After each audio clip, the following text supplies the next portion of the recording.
Hello everybody, I decided to do two videos today, and the second one is on narcissism and how we know Trump is narcissistic. These are 8 lies that a narcissist will tell you. This is from Dr. Carter, and he has a YouTube channel called Surviving Narcissism. And he's very pleasant to listen to, I'm just saying. There's a few, but I like this guy. 8 lies the narcissist will tell you. They really think that they are not just better than you, but they are superior to you. They fear being vulnerable. That's his biggest thing. He's afraid of being a loser because his father said the worst thing you can be in life is a loser. He's afraid of being a loser or being less than. So, they're afraid that they won't be as good as somebody else. So he always flips it on you. I am not the problem, so it must be you. The second one is, you need to give your power to him, and you're not allowed to decide things for yourself anymore.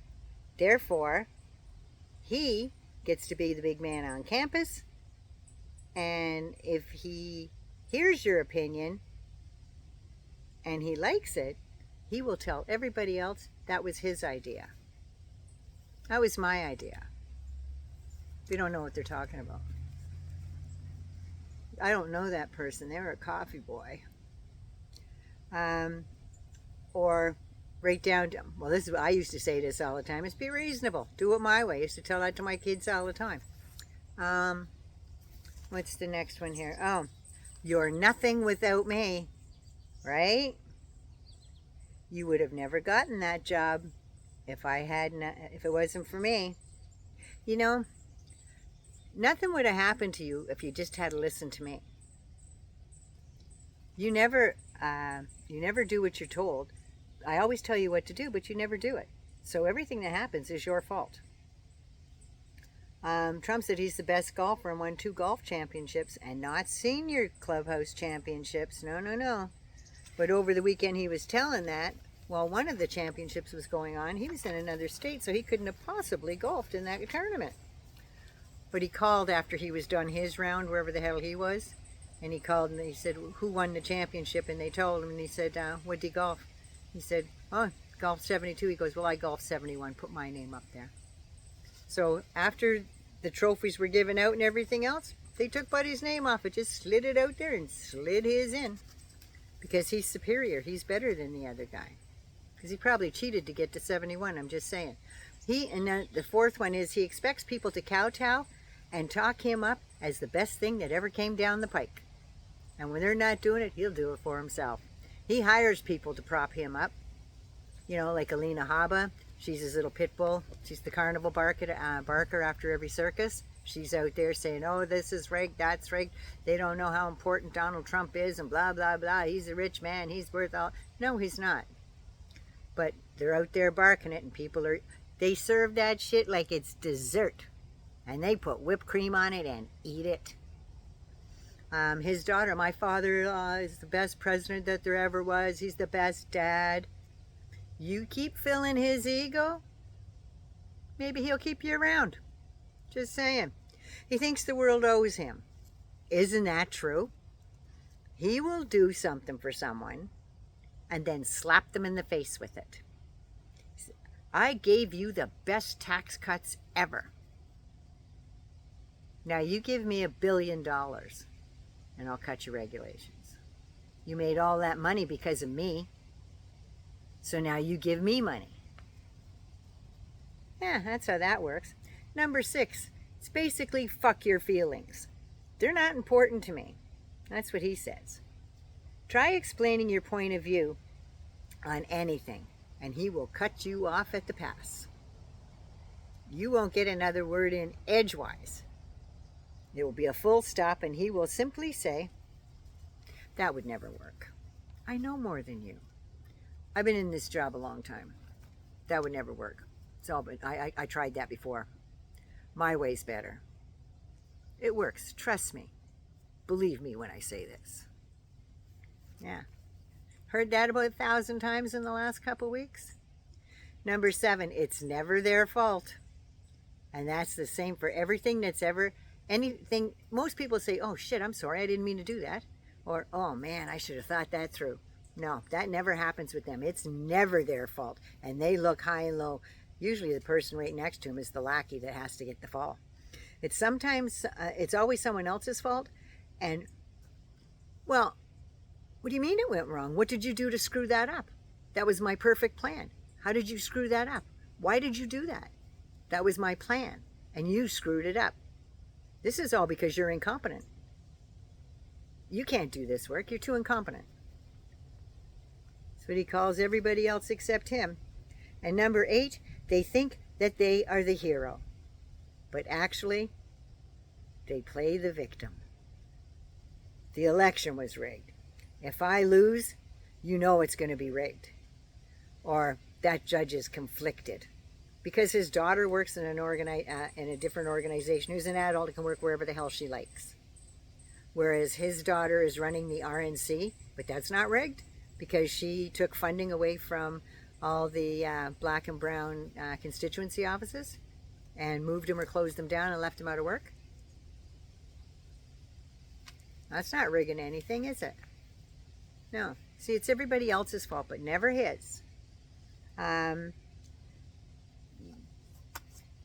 when, oh God, if you ever correct him, if he's in an interview, and I'm going to use Jonathan Swan as an example because his interview with Trump on statistics about COVID and stuff, I watch that just for entertainment now. If I need a laugh, I'll put that interview on. It was awesome. But yeah, I have numbers, but those aren't real numbers. Those aren't from anywhere. It was like they drew them on with crayon. But anyway, yeah, Jonathan Swan, check him out. And when you correct him, you become the liar. You're the fake. That judge wouldn't let me testify. That's not true. Any trial that you're involved in as the felon, you're entitled to testify. That's your, as MAGA says, your God-given right, even though God wasn't here when that right was written. But yeah, that's your right. Won't be if 2025 gets in. But yeah, it wasn't, they wouldn't let me testify. What he should have said was, geez, I guess my lawyer was incompetent because she didn't check the box for a jury. I wanted a jury trial, but she didn't check the box. But he didn't know about the jury trial because he doesn't care. He doesn't care about anything. It's back to fuck your feelings again. That's what that is. Not my lawyer's incompetent. That woman couldn't file her nails, let alone a brief. Every filing that she made had to be redone. Even the court clerks were going, this is not a real thing. You have to redo this because that's not, well, they're all against us. No, that's the way the law works in the state of New York, and this is a state trial, so you need to follow the rules in that state. But you're too stupid to do that because all you did was handle personal injury in your husband's garage parking lot. That's what you did. Now when you're dealing with real people and real issues, these judges are looking at you like you're friggin' mental. So, yes, Donald, it was your fault because you hired that twit. What you need to do with these guys, you need to minimize your involvement with him and his cult. Once you start calming down a bit and backing away a bit, anybody in his circle, he starts to get nervous. He starts to get scared. He doesn't know what to do. He doesn't recognize the truth for what it is, but his flying monkeys will spin whatever he says. His flying monkeys are all the people that he gathers around him to boost his ego and run out. They will spy on everybody else in their own circle to see if they're saying anything bad about him. And when they do, Trump will get up on the stump there and start calling them down to dirt. So, the flying monkeys will make you believe it because they'll say it over and over and over again. They got their script, they've memorized it, they've done the home, they've circled in, they've got it, right? Yeah. So, he's been telling the same lies for years. Have you noticed? His uncle at MIT, he's the best business, the best, oh, God. But every one of the business that he's talking about, he screwed up or bankrupted. I'm going back to the 3 freaking casinos. Who bankrupts 3 casinos? Who does that? Donald J. Trump. He doesn't drink, so he shouldn't have been in the vodka business or gin or whatever the hell it was, because he doesn't drink, doesn't know anything about it. That failed. Trump steaks, the best steaks in the world, that didn't even last a year. Trump games lasted 6 months. So, yeah, businessman, my arse.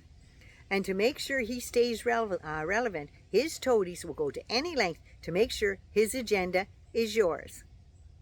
With no deviations, no alternatives, and no alternative plan. They have no plan. They just like to point fingers at others and say, we're going to do this. They don't tell you how they're going to do it, or they don't tell you who's going to do it, because it's always they. They. He will tell you exactly what you want to hear in that minute. I think it was Michael Cohen that said, whoever the last lizard that crawled through his ear was, is the one he's going to listen to and go out on the stump and say. But if somebody else says, no, that's not right, this is right, then another lizard crawls in this ear, and off he goes on that tangent. Doesn't matter if it's right, it's just that he's got to talk, and he's got to be in front of that camera and the microphones. Then if whatever he's saying, he's like Project 2025 is starting to hit the surface now, and people are starting to know about it. All of a sudden, he knows nothing about it. I don't understand that. I don't know what that is. Some of that stuff disgusts me. But right down to HUD Secretary there, Ben Carson. He's written a whole thing on housing and how they're going to fucking destroy it for everybody in the United States.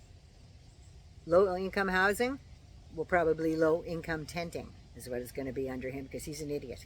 He may be a good brain surgeon, and I'm not sure after the way I seen how we ran HUD, I would have him clip a toenail.